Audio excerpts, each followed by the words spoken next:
Assalamualaikum warahmatullahi wabarakatuh. Bismillahirrahmanirrahim.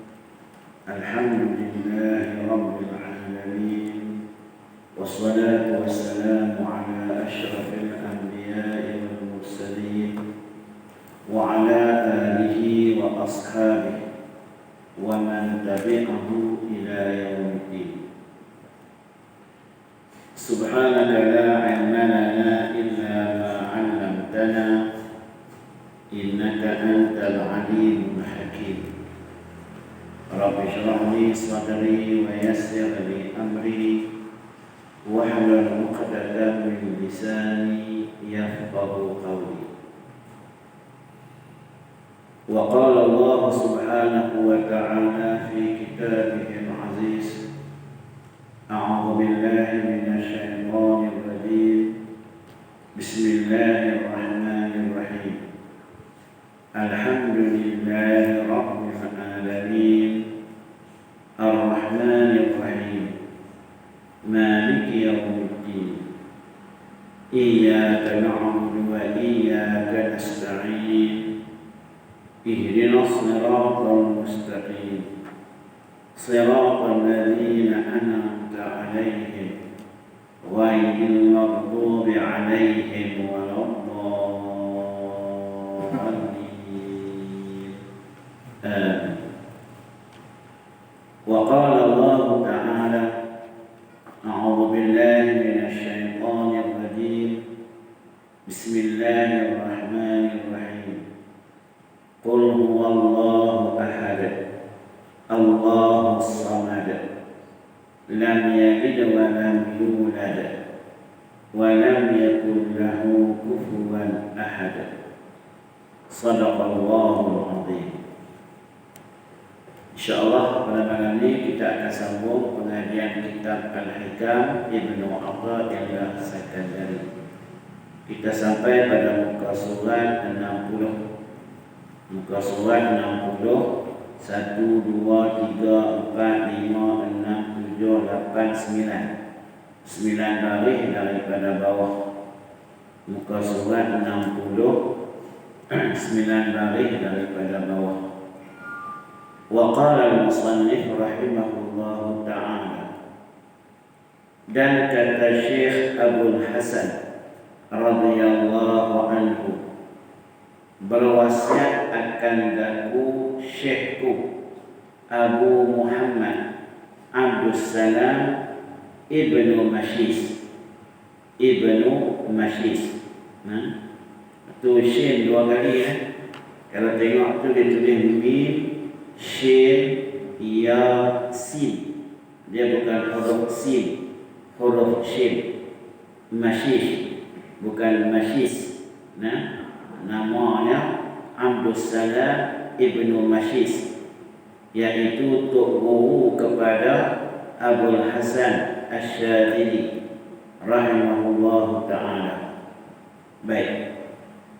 Maka katanya, engkau lari daripada kebajikan manusia itu baik daripada barang yang engkau lari daripada kejahatan mereka itu.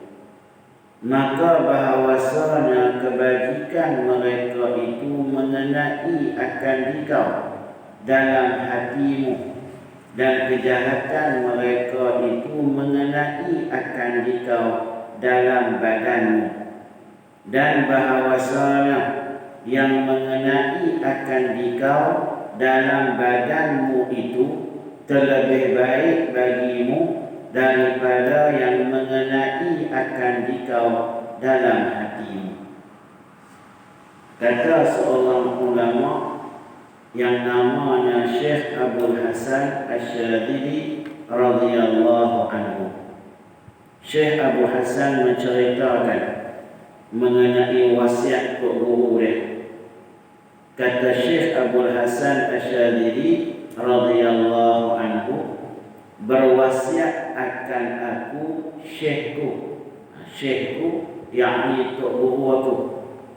Siapa dia tok guru Abul Hasan Syadzili? Namanya Abu Muhammad Abdus Salam Ibnu Mashish rahimahullahu ta'ala. Apa katanya? Maka katanya tu, dhamirnya tu kembali pada mana? Kembali kepada Abdus Salam Ibnu Mashish, yang itu guru Abdul Hasan Asyadili kata.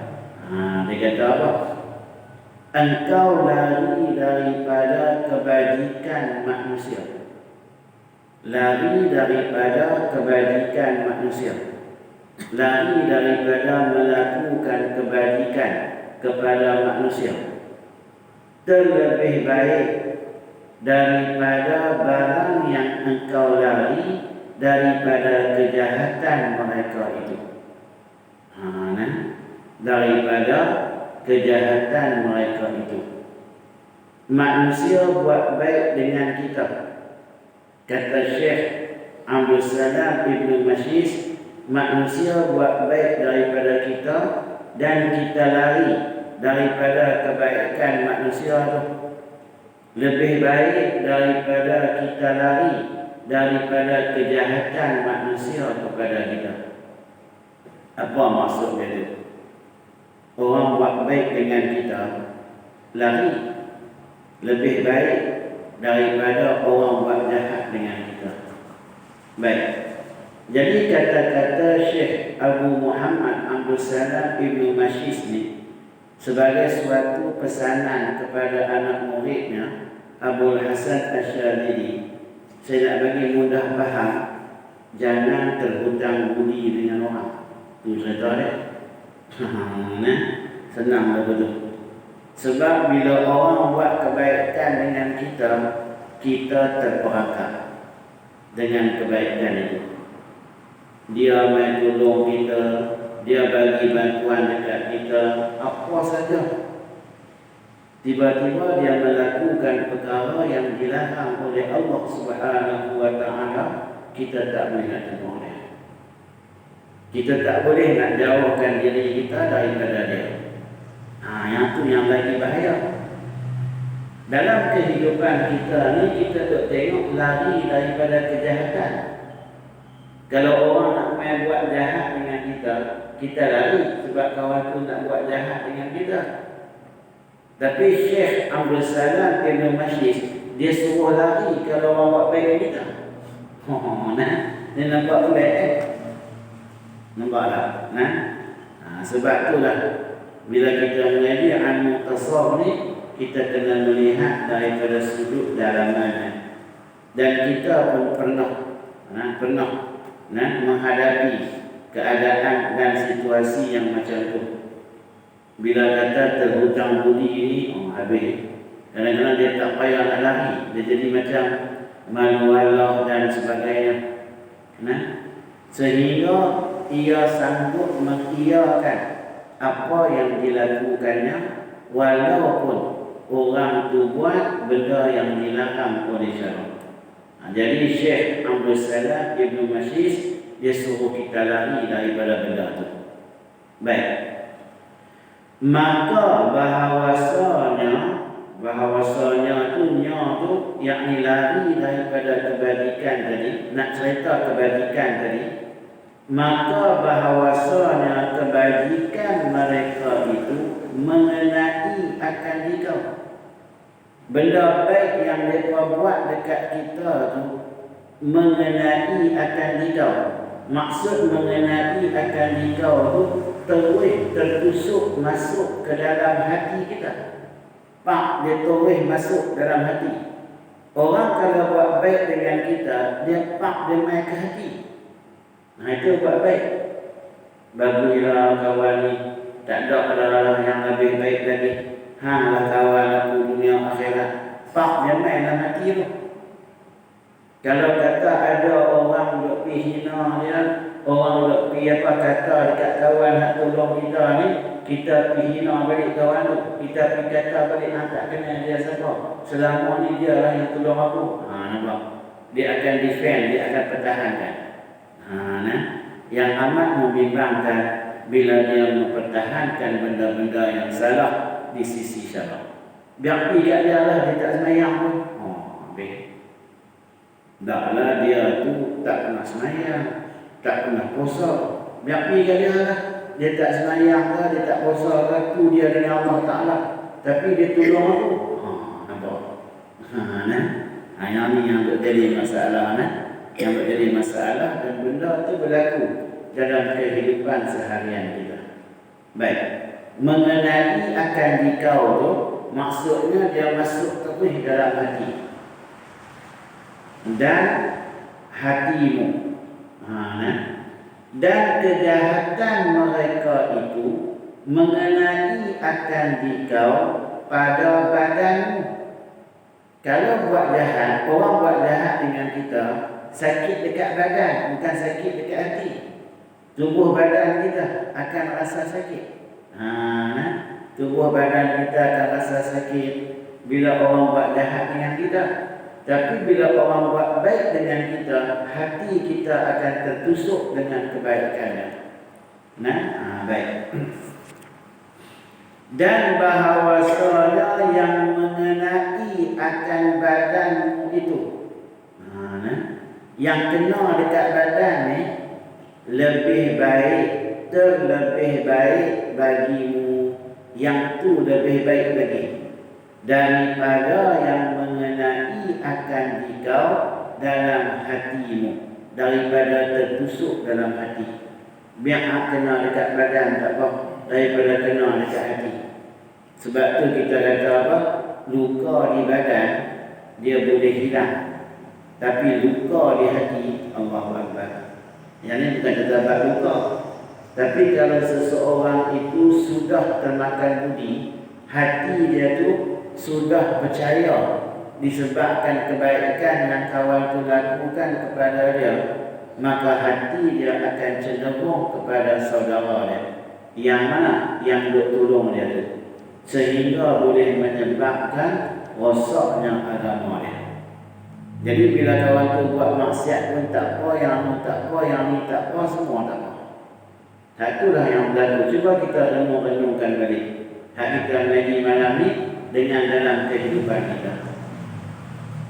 Kawan tu main bagi macam-macam dekat kita.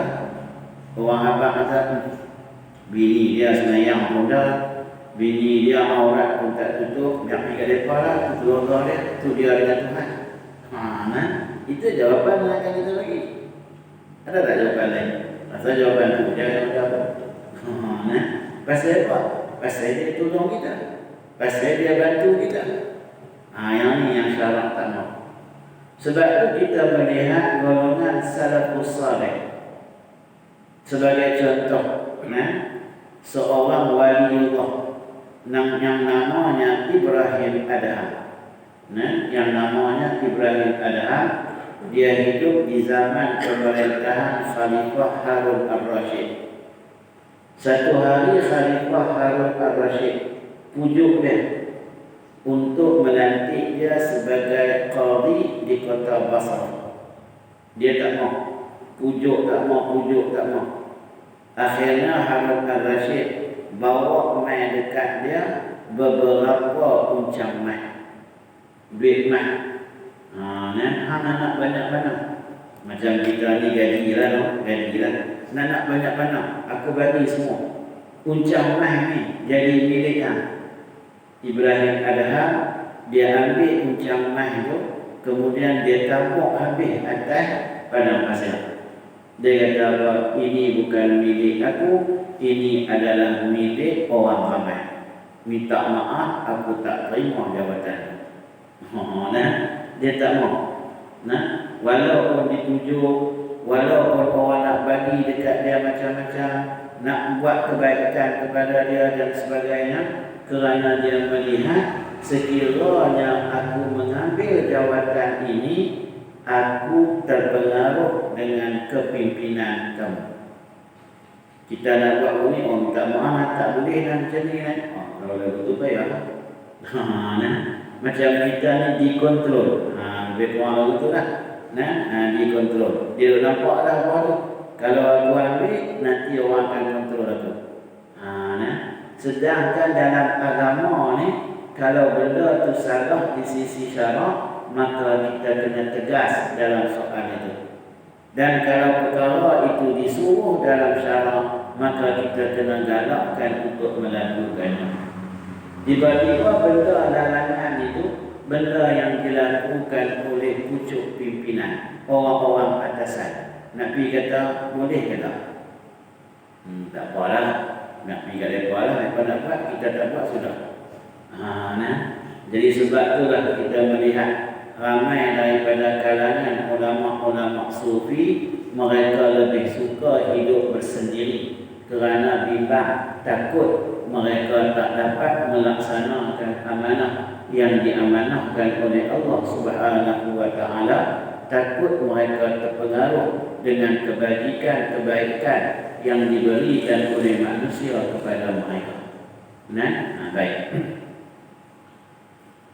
Kemudian kata musannif rahimahullahu ta'ala, dan kata setengah mereka itu, dan kata setengah mereka itu mulia, mulia adalah mulia, mulia menyucikan diri itu terlebih mulia daripada suka beroleh faedah.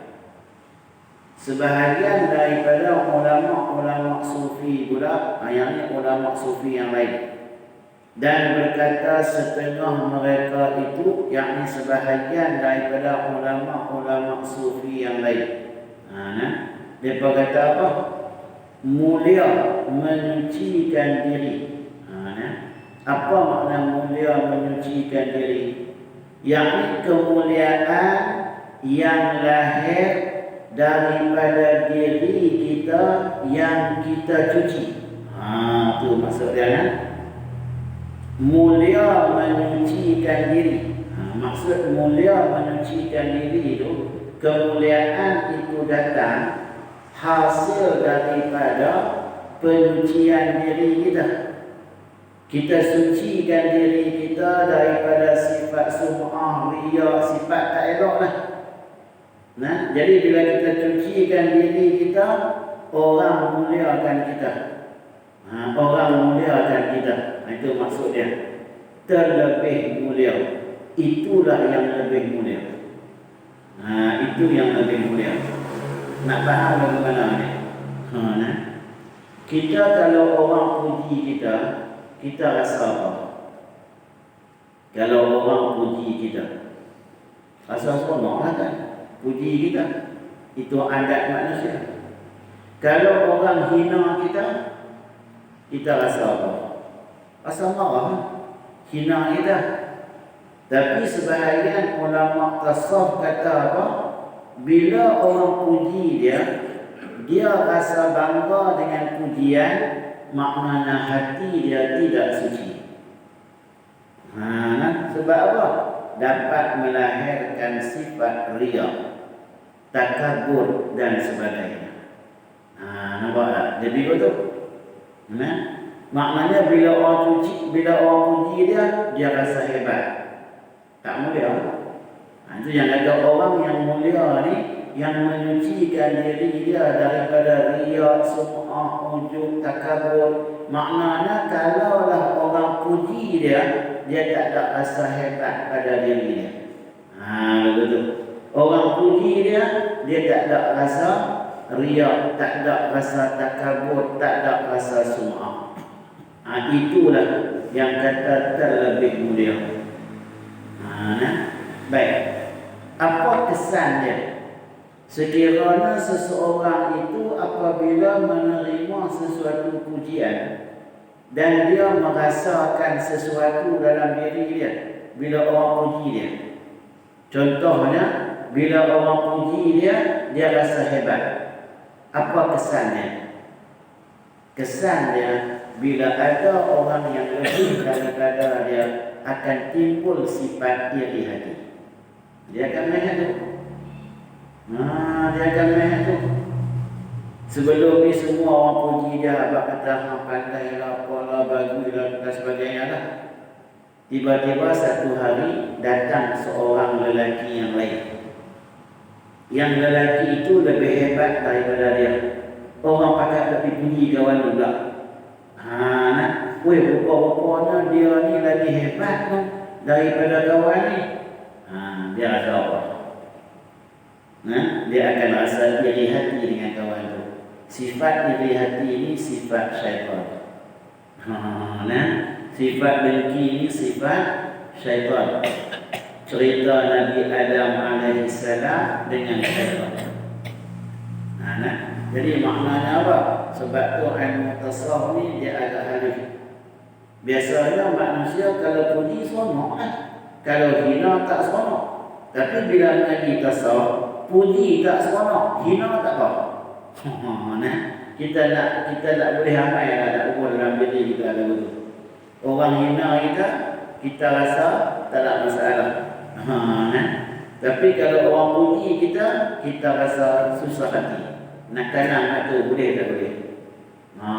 Dia bergantung, dia berhajat kepada, dia panggil apa? Dia berhajat kepada riyadhah. Dia berhajat kepada latihan.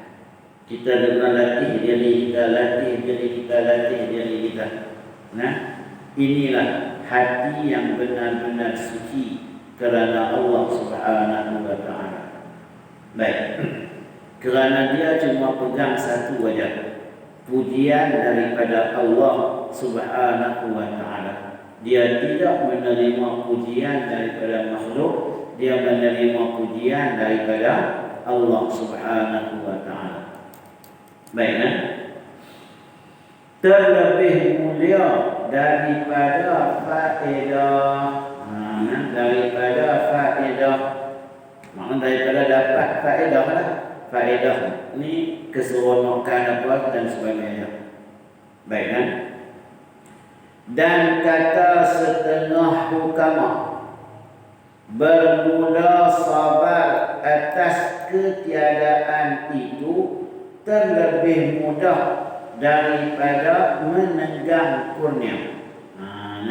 Daripada menanggung dunia.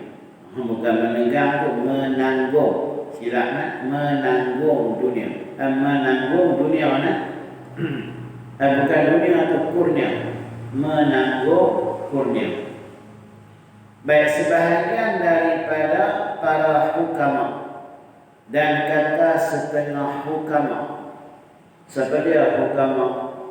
Hukama ni maknanya golongan mereka yang mahir dalam bidang kata-kata hikmah. Kita panggil hukama. Hukama itu orang yang mahir dalam bidang kata-kata hikmah. Jadi dia dikenali sebagai golongan hukama. Dan kata setengah daripada hukama bermula sabar, yakni sabar atas ketiadaan. Kita sabar kerana benda itu tak ada. Terlebih mudah daripada menanggung kurniaan. Kurniaan apa dia? Maksud kurnia ni yang orang bagi dekat kita. Yang orang bagi kita. Sabar dengan benda tak ada. Contohnya kita tak ada duit. Kita sabar kerana ketiadaan wang ringgit. Kita sabar kerana kemiskinan. Lebih mudah daripada sabar menanggung kurniaan. Maknanya nak menanggung bebanan orang. Kurniaan ni orang bagi kita. Senang kita faham lagu ni. Katakanlah orang bagi satu barang dekat kita dan dia amanah dekat kita. Hang jaga barang ni elok-elok. Senang nampak betul. Nak jaga barang, sabar nak jaga barang orang elok-elok tu lebih susah daripada sabar tak ada duit.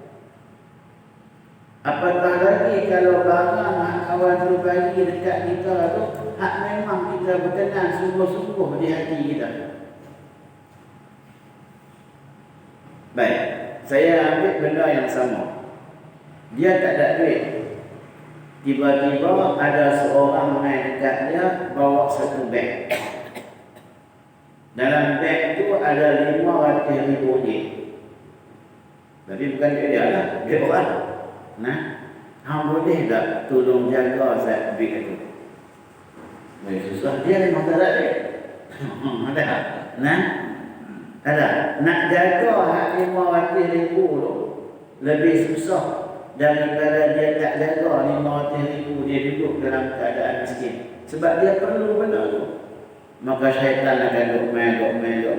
Alah, kalau orang ambil uang 100 dua aku bukan nak pasal banyak tu. Nampak? Sebab itulah memegang amanah lebih berat. Lebih berat lagi daripada kehidupan asal kita tu. Kalau kita bukan orangnya, tak payahlah. Macam mana? Macam kita tengoklah, katakanlah satu syarikat menawarkan kepada kita satu jawatan. Dia nak bagi dekat kita sebulan 1 juta. Gaji dekat kita sebulan 1 juta. Tapi dengan syarat hang jadi hak milik kami. Maknanya anak pinak apa semua ni ada. Anak pinak hang ni kiranya macam hang kena tinggal lah. Hang kena tinggal isteri, kena tinggal anak, kena tinggal semua. Tapi dengan bimbang. Isteri kami akan bagi tiap-tiap bulan sekian-sekian puluh ribu. Anak kami akan bagi sekian-sekian banyak ni. Hang duduk dengan kami. Nak terima tak terima? Islam kata jangan. Selagi kita akan terperangkap dengan mereka. Pak kita duduk lagu tu, keluar tak boleh. Tapi duduk nampak amanah yang kita nak pegang. Sedangkan sebelum tu kita duduk bahagia dengan anak isteri, tak ada masalah. Makan walaupun tak mewah, tapi hidup bahagia. Tapi kerana dengan jawatan yang diberikan kepada kita dan diletakkan syarat dan kita nampak pula kebaikan yang bakal kita dapat, rupa-rupanya kebaikan itu memerangkap kita. Dan kita minta lindung dengan Allah Subhanahu wa taala. Sebab itulah kalau kita lihat dalam soal siasat ni kalau terjemah dalam bahasa Melayu politik. Siasat ni politik. Dalam soal politik, dalam soal siasat, ingatlah kata-kata Sayyidina Umar Al-Khattab radhiyallahu anhu. Jangan kamu minta untuk menjadi pemimpin, tetapi biarlah orang yang memilih kamu untuk menjadi pemimpin. Ini dia masuk orang ni. Sebab apa? Sebab amanah tanggungjawab sebagai seorang pemimpin itu amat berat. Baik. Tapi kalau memang tak ada orang, kita yang duk nampak layak pun, yang lain memang tak boleh lah. Maka ketika itu mohonlah hidayah kepada Allah, pimpinlah umat ini. Lalu tu. Dan kita terpilih dulu. Pilih saya, lebih dua lah. Bila dapat amanah yang Allah Ta'ala letak dekat dia. Baik. Jadi kita melihat daripada perspektif ilmu tasawuf, bukan tengok daripada sudut ilmu fiqh dan sebagainya. Ilmu tasawuf ni bila jaga supaya kita ni jangan jauh daripada Allah Ta'ala dengan kerana keduniaan ini. Kena jaga-jaga. Baik. Kemudian kata musannif rahimahullahu ta'ala, maka adalah hak Ta'ala itu, hak Allah Ta'ala itu, apabila mengasih akan hambanya, nescaya dihijabkannya dunia dan disyaghalkannya padanya dan dikurniakannya akhirat, kerana bahawasanya apabila menghendaki pada segala hambanya kebajikan, nescaya diilhamkan akan dia aman dan dianugerahi taufik dan ikhlas dalam amalnya. Yang ni yang kita nak kan? Yang ni yang kita nak. Kata musannif rahimahullah ta'ala, maka adalah hak ta'ala itu. Yang kata hak ta'ala itu apa dia? Apabila mengasih akan hamba-Nya. Tanda Allah Ta'ala sayang dekat kita. Tanda Allah Ta'ala kasih dekat kita. Macam mana Allah Ta'ala kasih dan sayang pada hamba-Nya? Nescaya dihijab baginya daripada dunia. Allah Ta'ala tutup dunia pada dia. Terhijab, yang terhalang dia daripada nak mendapatkan halawat dunia, daripada nak mendapatkan kemanisan dunia. Maknanya dia tidak akan mendapat kemanisan dunia. Itu di antara tanda Allah Ta'ala kasih kepadanya. Allah Ta'ala hijab dia dengan kenikmatan dunia.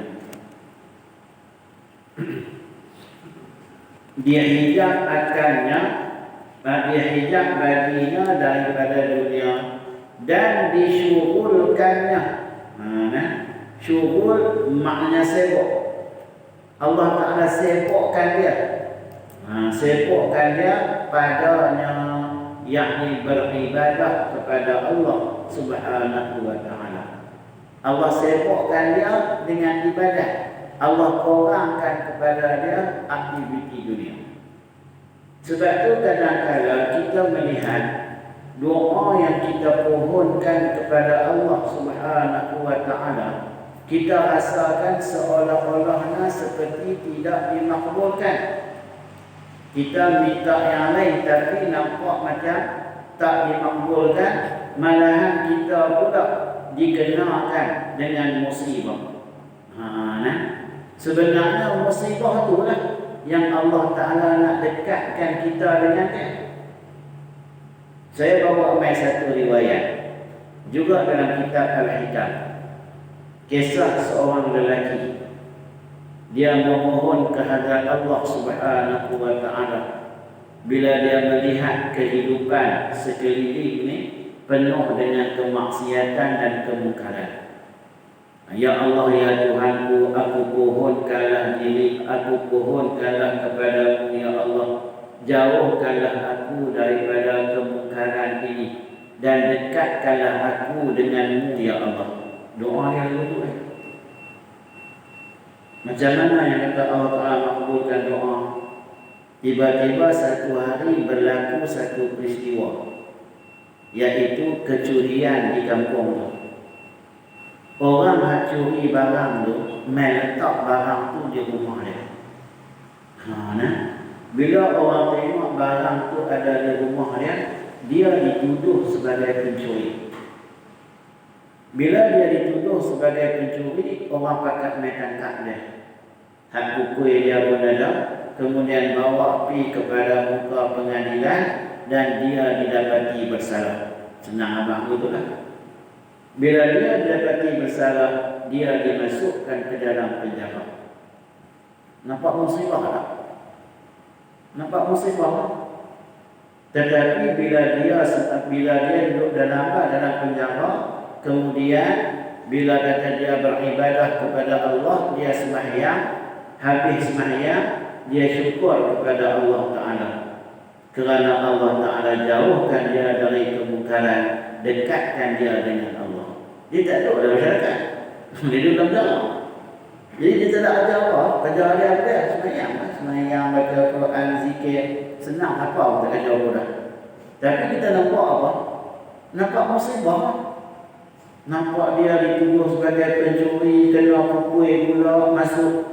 Sebab dia doa, ya Allah, ya Tuhanku, jauhkanlah aku dari kemungkaran. Allah Ta'ala sayangkan dia.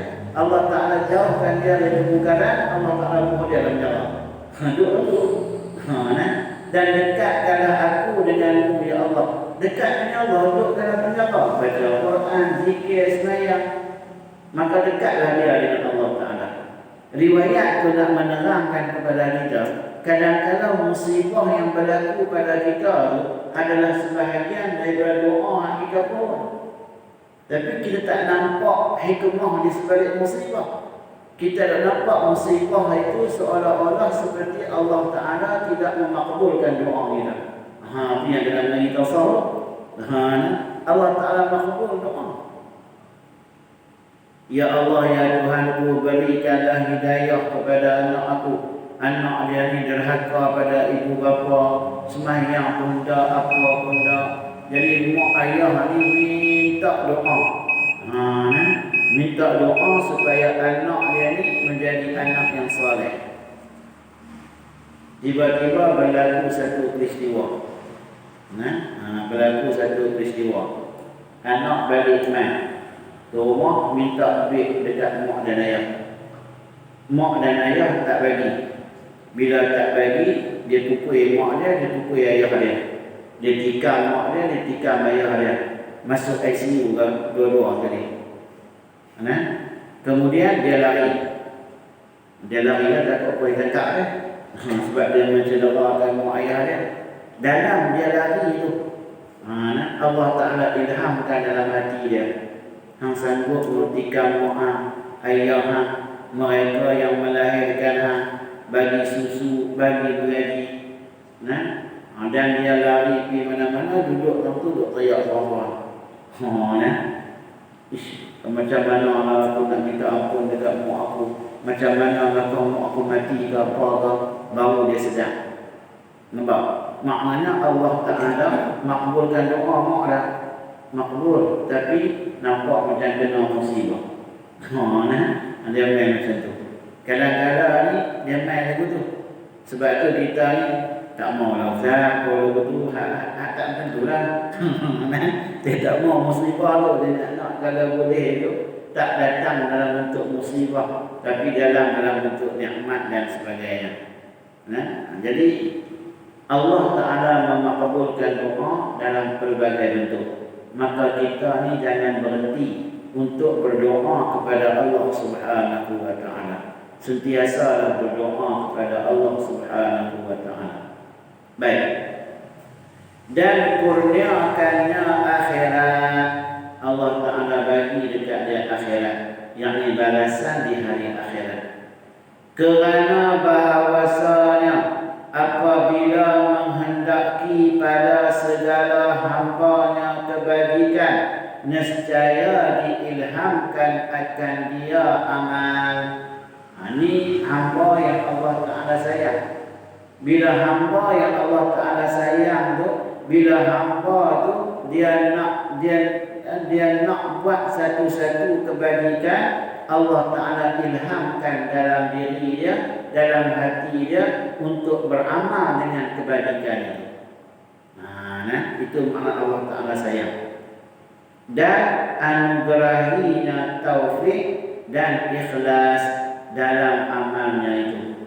Allah Ta'ala bagi dalam hati dia taufik dan keikhlasan. Apa dia taufik? Kita selalu dengar perkataan taufik.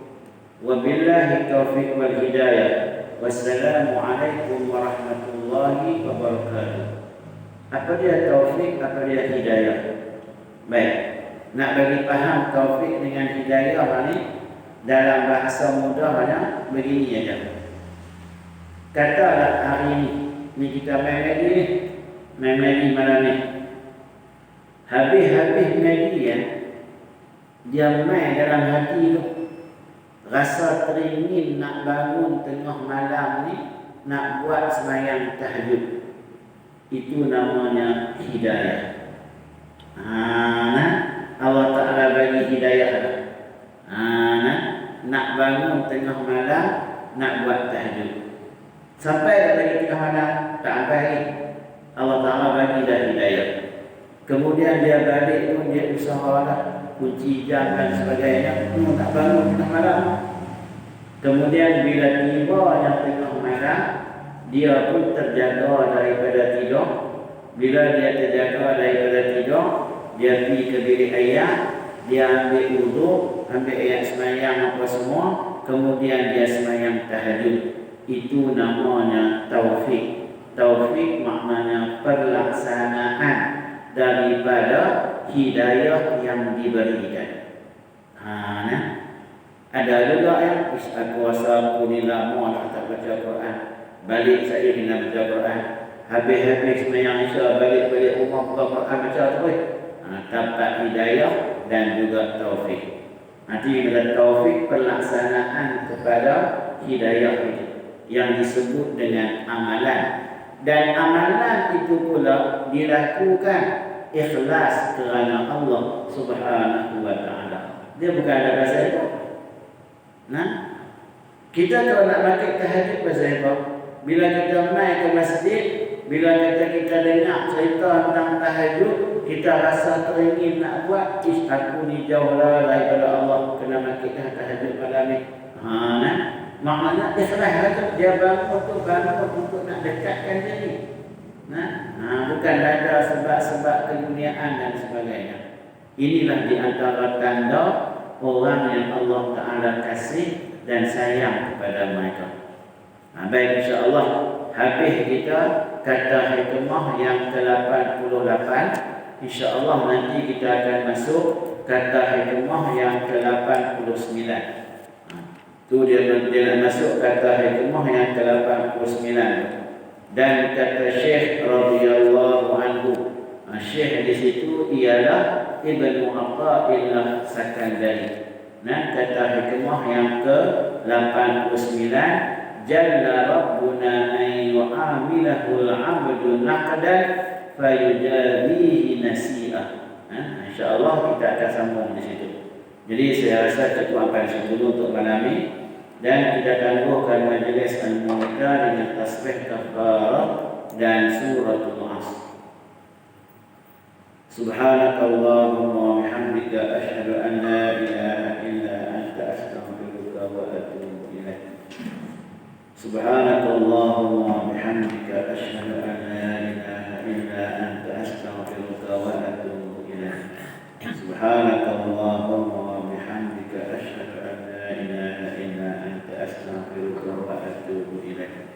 Bismillahirrahmanirrahim. Wal 'asr innal insana lafi khusr illa alladhina amanu wa 'amilus solihati wa tawassaw bil haqq wa tawassaw bis sabr.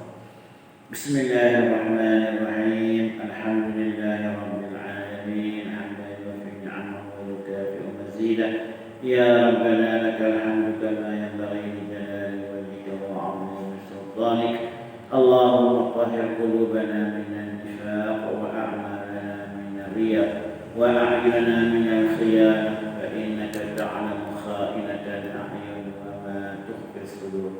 Allahumma ij'alna minal jannati bi fadlika wa karamika ya arhamar rahimin. Rabbana la taj'alna ma'al qawmi adh-dhalimin. Ya muqallibal qulub tsabbit qulubana 'ala dinik.